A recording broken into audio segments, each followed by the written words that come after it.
aussi et surtout romantique, car la chose beauté était impliquée à vive allure, détaillant le pouvoir ultime de la beauté qui est une notion qui domine et assujettit les créatures telles des corvées à la merci des fourriers d'ordre public.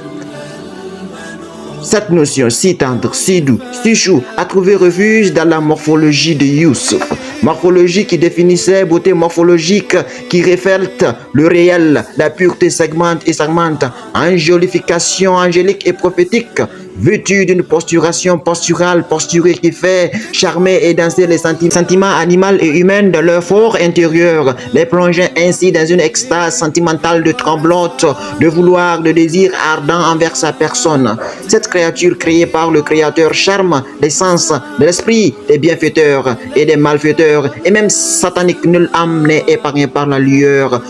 et sa splendeur qui bondit sur le cœur et les sentiments des femmes, nos mères qui, eux, sont des machines accro à la beauté. Youssouf était l'homme le plus séduisant de son époque. Il dégageait une beauté foudroyante tel l'éclair qui se traduit en des milliers de projections chaotiques, semant le chaos et le chavir de la fourrure dans le focus des femmes. Au point où il serait dans la restriction et l'obligation de restreindre sa virilité afin d'alléger la persistance chaotique engendrée par sa beauté lumineuse et naturelle. De sa beauté tangentielle, il a su enchaîner et engloutir les sentiments de la femme la plus sine qua non et charmante de cette époque-là, Zulaykha, la reine du charme, la reine du roi, premier ministre Kitbar.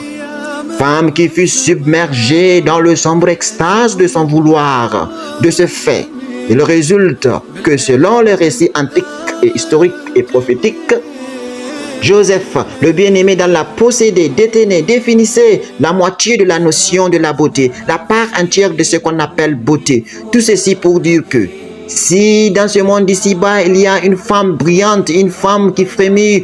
aux caresses ferventes du vent d'Est et du vent d'Ouest, du Nord au Sud, un animal animé de fantasmes, une fleur qui fleurit du l'aube jusqu'au crépuscule, magnificente des mers soufflant de splendeur, alors tous ces beaux mondes précités ne sont que détenteurs de la moitié de la notion de la beauté. Youssouf lui seul, paix et salut sur lui, détient l'autre moitié qui complète la notion totale de la beauté en soi.